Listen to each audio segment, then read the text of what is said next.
So Power Book 2 Ghost Season 2 is finally back. Episode 1 is just a few hours away, and it's been a long wait, but we are in for a long ride with the Power universe, not just over the next few months, but over the next few years. But this is just going to be a final video update on all things Season 2, with what we can expect with the murder suspects and some clues with regards to the investigation.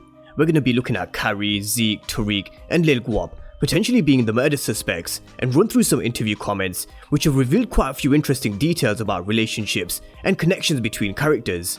We're also going to run through 3 small scenes that were released with Rashad Tate's new role as Stansfield, as well as Monet warning Diana about love, and Drew's release from hospital as he recovers from the gunshot wound. And finally, we're going to be talking all things about Davis Maclean and his brother Theo, because we've got a bit more information from a few more interviews that have been done across the last few days. So those are the topics that we'll be diving deep on in today's video. But of course, if you're new to the channel and you haven't done so already, then remember to smash the subscribe button if you want to see everything Power Book 2 Ghost and Power Universe related.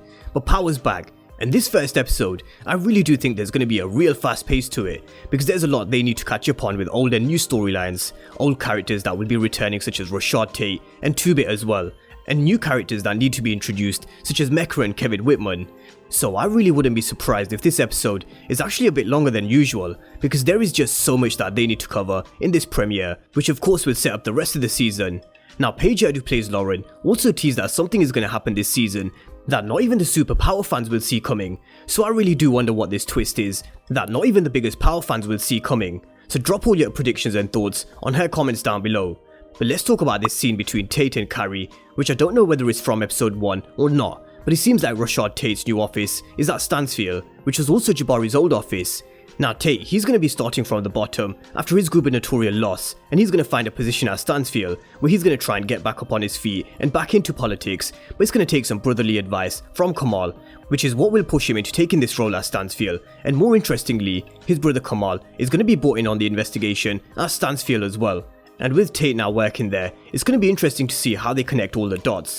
But Carrie did seem a little edgy in this scene. She definitely wasn't in the mood for Tate's flirting, and it's going to be because of a few things. Of course, she would have found out about Jabari's death, and also, she may even find herself as one of the main suspects in this whole Jabari murder. So let's talk about why I think this and where this has all come from. Now Melanie Hubbard, who plays Carrie, did an interview, which I will leave the link to down below, where she revealed that she has a history with Kevin Whitman. But things didn't end well between Kevin and Carrie in the past, and even though Kevin is dedicated to his job, we're going to see different levels to his character where he's working out of spite. So I do think Carrie's going to be looked at in this murder investigation by Kevin as well, not because he thinks that she's necessarily the one who killed Jabari, but because of their history and past. So she also teased that her being a former prosecutor, at some point she may or may not have come across Jenny Sullivan, and all of these characters, they will be connected in some way. So Jenny Sullivan, Kevin, Carrie, they may have worked in the past together before. And we also know that Carrie has a history with Davis Maclean as well, so that's definitely another connection that could potentially come up as well. But Carrie being looked upon as a suspect could be the reason why she's carrying out her own investigation. We all know that Carrie's going to be looking for justice and trying to find the person behind Jabari's death, especially because Kevin Whitman is going to be looking at her closely. She's going to be forced to look for answers herself to not only bring justice, but to try and clear her own name as well.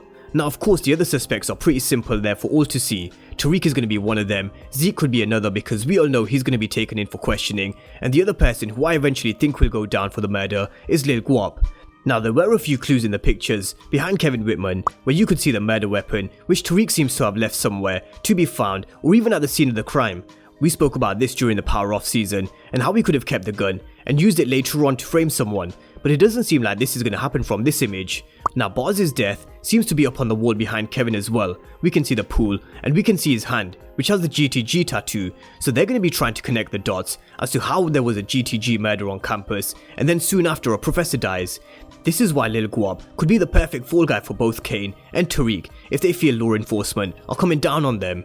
But there are definitely a few more twists and turns to come with this whole situation, because I don't think Zeke can keep his mouth shut, and there's also Ev as well. So let's see which direction they go in with this investigation at the beginning of this next season. But let's talk about the Monet scene with Diana, with Monet telling Diana that her father Lorenzo held her down when nobody else did, and they've been together now for 22 years and he's always had her back. But she sees Diana itching to get out there, but she warns her, having a lover makes you weak, but having a partner makes you strong. And it was only just recently where we saw an example in Power Book 3 Raising Kanan. Lulu got lit up and put in hospital by Unique's crew, and Rat took her frustrations out on Symphony because she thought she took her eye off the game. Now Monet wants Diana to find someone that will make her strong, and someone that will have her back at all times. You need a ride or die in this game, and we all know she's going to be involved with Tariq a lot more this coming season.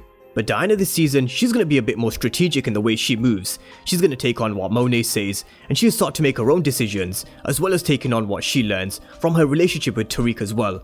We saw Tariq teaching her that she needs to play the game with Monet by telling her what she wants to hear, which is what Tariq learned from Lauren in their canonical studies class. But this isn't the only relationship with the TARDIS that we're going to see more of.